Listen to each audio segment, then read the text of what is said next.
Welcome to MarcusG.tv. I'm Chef Marcus Guiliano. I'm a chef on a mission. Today's mission is cancer. Cancer cells, cancer genetics. I have, excuse me, I have several videos that I've talked about how my belief on cancer is that it's really not within your genes. That hereditary and genes have very, very little to do with it. Of course, that's not me just saying that.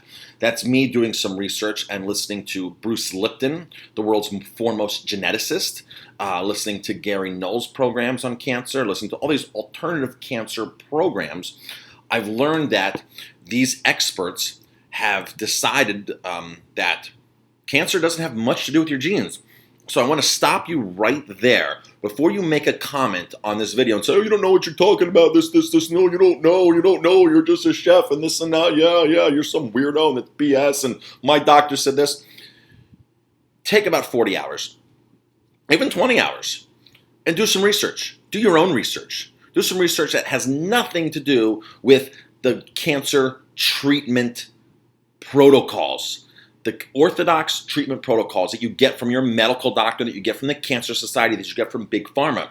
That is a whole different mindset because that's a business. Cancer is a major business. I'm not saying people don't suffer from cancer. I'm not saying that people don't die from cancer. It's a very unfortunate disease. However, a lot of these doctors I've listened to, and they're medical doctors. Some are medical doctors, some are nutritionists. And Bruce Lipton, he's a geneticist. They're claiming that cancer is one of the easier diseases to combat because cancer takes so long to form and you have so much, it takes so long that you don't have to go in there full guns with chemo and radiation, this and that, and that's what all these people do. And there's tons and tons of reports out there, and you can just Google this and find legitimate stuff saying how chemotherapy kills everything in your body and how it can kill you. So the chemo is actually more dangerous than the cancer is, a lot of these experts are saying. So I just started reading a book, Cancer is Not a Disease, by Andreas Moritz. I don't know if you can see that. That's on my phone. I listen to books. Cancer is Not a Disease. It's a healing mechanism. And I'm not too far into this book. I'm maybe 15 minutes in right now. And right off, he goes on genes, on genetics. And he's like, genetics is a poor excuse for you to blame something that you really had something in your control. He's saying that cancer is in your control in the very beginning here. He's saying that there's been some kind of life experience, some stress that's gone through you, some kind of toxic pollution, the food you're putting into your mouth. He clearly states that genes do not simply just malfunction. Genes don't malfunction at all. You have to provide them a condition for them to malfunction. And this is so important because people think, oh, hereditary, I have to get my breast cut off. I have to do this, I have to do that, I have to get on these drugs. Those are extreme procedures for a very highly profitable cancer industry. Okay? That is a cancer industry. That is a for-profit industry. The cancer industry is not a nonprofit. They're not there just to serve the public as a public service. They are there. They are ruthless, and they want to make money, and they know how to make money. You can go online. If you have cancer, this is what I would do if I had cancer. I would go to somebody like Gary Null. Of course, Gary Null, N-U-L-L, by the way, Gary Null. He doesn't see anybody unless you have a note from your doctor saying you have 6 months or less to live. And when you go to see him, you have to change your whole thought process. He won't even see you if you're not willing to change every bite you put into your body, every thought that you put into your head, because that's a waste.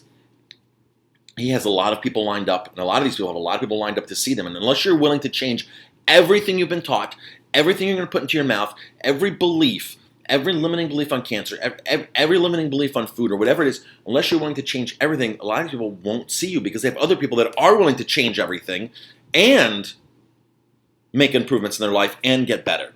Dr. Lorraine Day is another great read. Dr. Lorraine Day, D-A-E or D-A-Y, I forgot. I read her book years ago. And she was on her cancer deathbed several nights. And she knew, being a doctor, being a medical doctor, she knew that chemotherapy was not the right answer.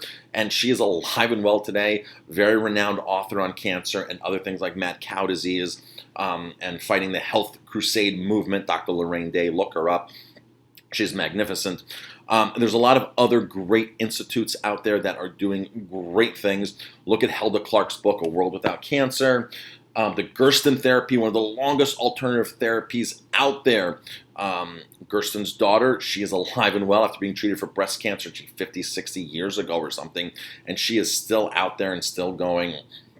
Longest surviving cancer patient from an alternative protocol. So before you go and bash and say that I'm wrong, that these people are wrong, do yourself a favor. Do the research. Open your mind. Get out of the pocket. The Cancer Society, the Medical Society, Big Pharma, they want you to be in their pocket. They want to scare you. If you notice, a lot of these doctors have scare tactics. And it's just like the whole thing is on, you have to do this test, and you have to do that test, and you might have this, and this means this, and you have this gene and this gene. When they tell you you have a predisposition to cancer and you have some type of gene, they're going to make tons of money on you, people. Tons and tons of money. They're not going to make money from you if you start doing wheatgrass shots every morning, if you start taking chlorella, if you start running and exercising and making fresh juices and juicing watermelon with the seeds and taking fresh ginger and juicing beets. They're not going to make money off of you. There's not much money in going to the grocery store and buying beets. The poor beet farmer's not making a killing because that's something that he has to grow and hopefully have a good year and be able to make a profit on his farm, as opposed to a pharmaceutical company that's marking up a pill 250,000 times. People, you've got to wake up. They're marking things up 250,000 times. Of course, they're going to scare you into taking their products. The way that marketing works, and I'm a marketer because I own a restaurant, the way marketing works is you create the problem, and then you create the answer to solve it. So they've created this cancer problem, and it is a legitimate problem, but they've created this need for, now so you have the genes, you have a predisposition, you got to get on this medication, you got to get on this, you got to chop off your breast. People, this is the most insane thing ever. Insane thing ever. So before you make some stupid comment on this video, do your research, open your mind, and hopefully you don't get cancer. I hope you never ever have to experience this, but I cannot wait to jump back into this book from Andreas Moritz, Cancer is Not a Disease, It's a Healing Mechanisms. He's saying in the first 15 minutes that you have to work in harmony with your body. Your body has to work with the cancer, and you have to build your immune system. The cancer is a result of something that's happened already, this tumor. And, like I said, I'm not a doctor. You don't need to take my advice. I'm not a healthcare professional. I'm just somebody who's extremely dedicated to finding out more answers about my health, just about health in general, about the food we put in our body and what we're doing to the earth and the consequences of everything. And anybody can do what I'm doing. Just go read, find credible authors, find people that have successful programs. Some of you are going to knock Gary Null or knock some of these people. I'm sorry. Go talk to the people that they've saved their lives and then try to knock them in front of those people and see what happens. Because these people are saving people's real lives. In fact, there's an oncologist from Sloan Kettering that has reached out to Gary Null and has brought Gary Null patients because they know that they can't do anything anymore for them. They said the patient's beyond help, but you might be able to do something for him. So a top oncologist has contacted Gary Null several times with patients and saying, what can you do for these people? So there's very much legitimacy in most alternative things out there. There's a lot of legitimacy. There's a lot of BS too, and there's a lot of BS